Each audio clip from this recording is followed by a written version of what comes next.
সেই নিত্যগীতের পরিবারজন তোমরা সকলে নিজ নিজ আসন করেন গ্রহণ। এখনই নর্তকীগণ নিত্যগীত করার জন্য আগমন করছেন। নিত্যগীত করার জন্য নর্তকীগণ আগমন করছেন। আর সঙ্গে রয়েছেন সেই নাট্য লোকের বেহুলা সুন্দর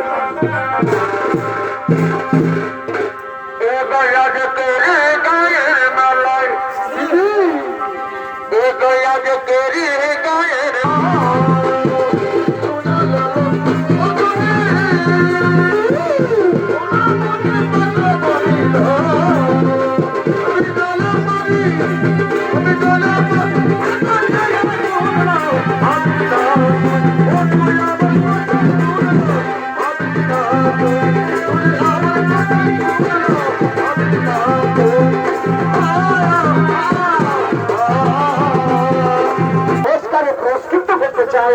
তাই তোমরা এক এক করে এসে এসে এসে বন্ধা তুমি এসে আমি তোমাকে পুরস্কারে পুরস্কৃত করবো। এসে এসে বন্ধা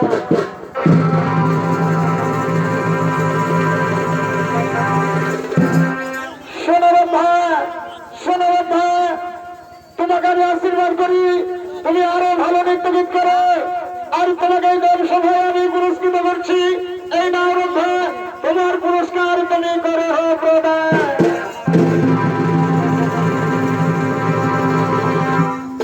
তিলোত্তমা এসো বাবা, এসো এসো তুমি আমার কাছে এসো।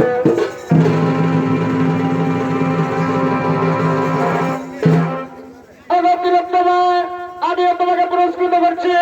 এই নাও তোমার প্রাপ্য, তুমি তোমার প্রাপ্য করো গ্রহণ।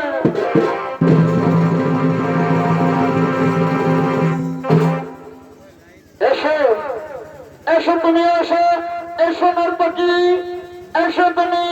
তোমাকে তো কোনোদিন আমি এই দল সবাই দেখিনি। এসো বলো তা তোমার পরিচয়।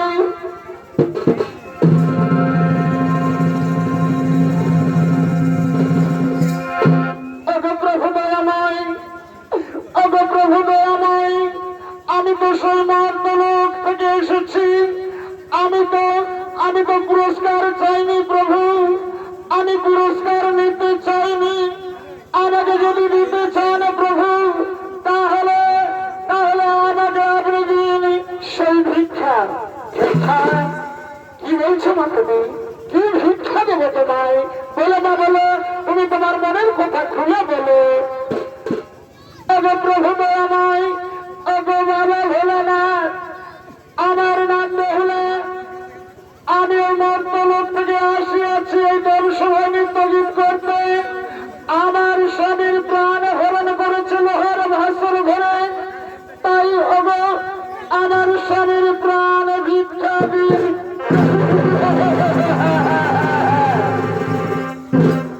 কি বলছো মা? এ কি বলছো তুমি? এই দল সভায় এসে তুমি বলছো না? বলো মা বলো, কে তোমার স্বামীর প্রাণ হরণ করেছে বলো। প্রভু বিয়ের রাতে বাসর ঘরে ওই কাল নাগিনী আমার স্বামীর প্রাণ হরণ করেছে প্রভু। আমার স্বামীর প্রাণ করেছে।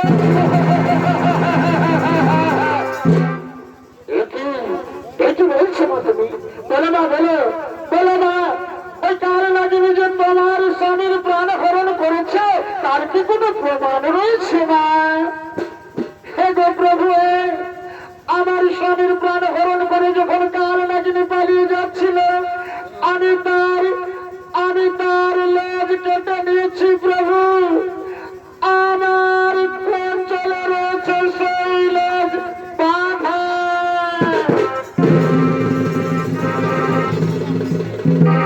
এই দেখুন প্রভু সেই কাল নাগিনীর কাটা লেজ।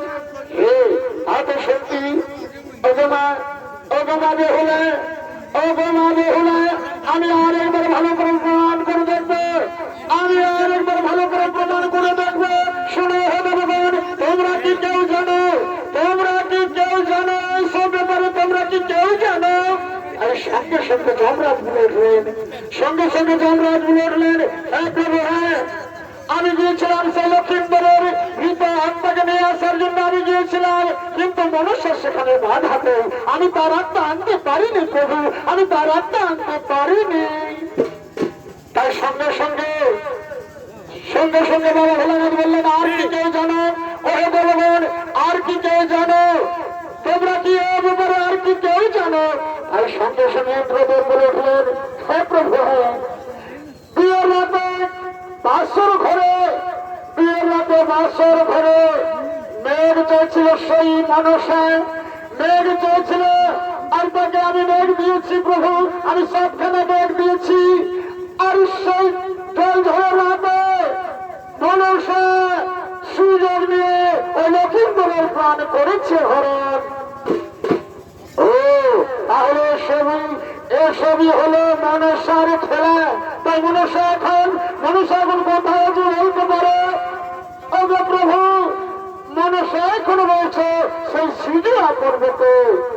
তাই এসে আমরা এখন সেই মনসাকে সবাই মিলে মনসাকে পরিবেশন, এসে আমরা সবাই মিলে সেই মনসাকে পরিবেশন।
আমি শুনছি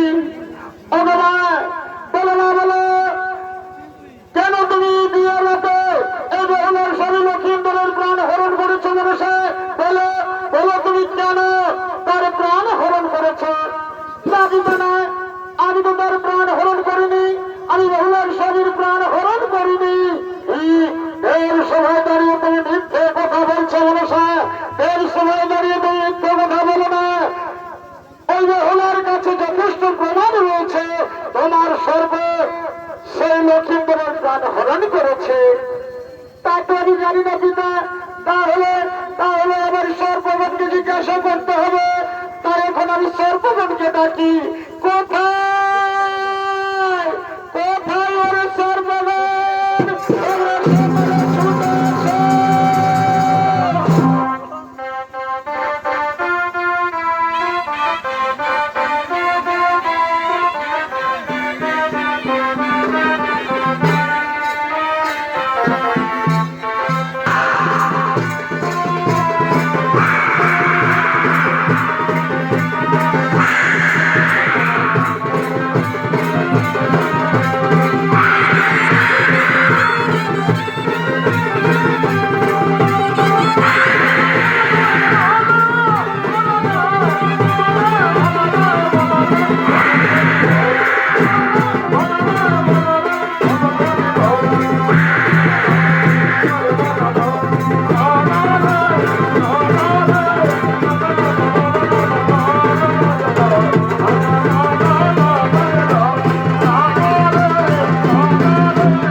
তোমাদের পুচ্ছ খানা। একই একই তোমরা তোমরা পালিয়ে পালিয়ে বেরোচ্ছ কেন? এসো এসো আমার সম্মুখে।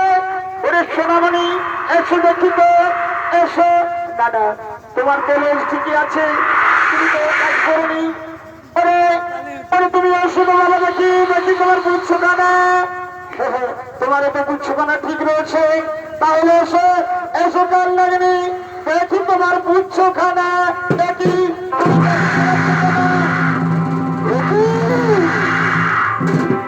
তোমার তো পুচ্ছ খানা কাটা রয়েছে, তাহলে কাল লাগেনি। তুমি কি তাহলে করেছো? তুমি কি তাহলে করেছো লক্ষিন্দরের প্রাণ হরণ? আমি তোমারই আদেশে ওই লক্ষিন্দরের প্রাণ হরণ করেছি না, আমার ক্ষমা করো। তাই সঙ্গে সঙ্গে বেহুলা বলে উঠলেন, ওরে ওরে কাল নাগিনী, ওরে কাল নাগিনী, রাতে আমার শরীরে খেলি।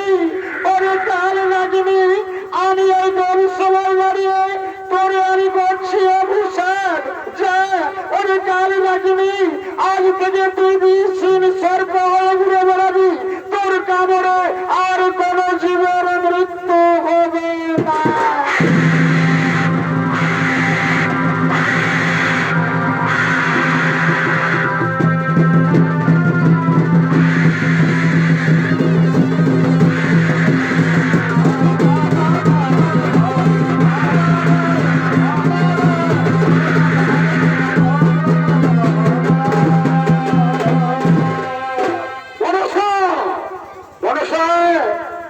তুমি এক নারীর অনেক চোখের জল ঝরিয়েছ মনসা। এরপর এরপর তুমি ওই লক্ষিন্দরের প্রাণ ফিরিয়ে দাও মনসা। ওগো পিতা, ওগো পিতা, আমি যদি লক্ষিন্দরের প্রাণ ফিরিয়ে দিই, তাহলে ওই মর্তধামে আমার কখনো হবে না পূজা। দেবী বলে আমাকে কেউ চিনবে না গো পিতা। তাই তো আমি কাজ করেছি। আমি বেহুলাকে দিয়ে, তার স্বামীকে দিয়ে এবং তার শ্বশুরকে দিয়ে আমি আমার পূজার করাবো প্রচার। তাই তো বলে পিতা, আমার যে কিছু শর্ত রয়েছে। শর্ত বলো মা, বলো মা, তোমার কি শর্ত রয়েছে বলো। ওগো পিতা, ওগো পিতা, বেহুলা যদি এই স্বর্গপুরে তার স্বামীকে নিয়ে আমার পায়ে পুষ্পাঞ্জলি দেই, তাহলে আমি তার স্বামীর প্রাণ ফিরিয়ে দেবো পিতা।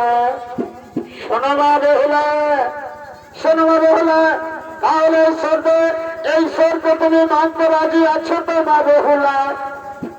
প্রভু, হ্যাঁ, আমি যদি আমার স্বামীর প্রাণ ফিরে পাই, আমি যদি আমার স্বামীর প্রাণ ফিরে পাই, তাহলে হাজার কষ্ট সহ্য করেও আমি ওই শর্ত পালন করব প্রভু, আমি ওই শর্ত পালন করব।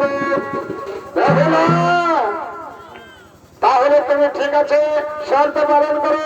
আর মা, ও মা মনসা, তুমি ওই বেহুলার স্বামীর প্রাণ ফিরিয়ে দাও। হ্যাঁ দেখি, আমি তার স্বামীর প্রাণ অবশ্যই ফিরিয়ে দেব।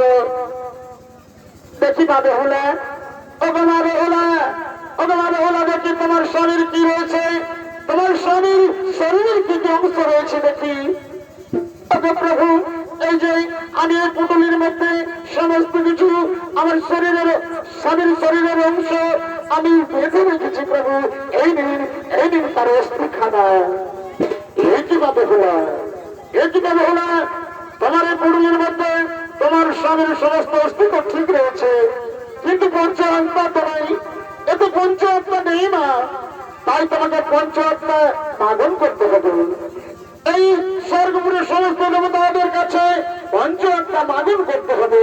এই মর্তলোকে গিয়ে সমস্ত মানুষদের কাছে তোমাকে পঞ্চ আত্মা মাগন করে পঞ্চ ভিক্ষা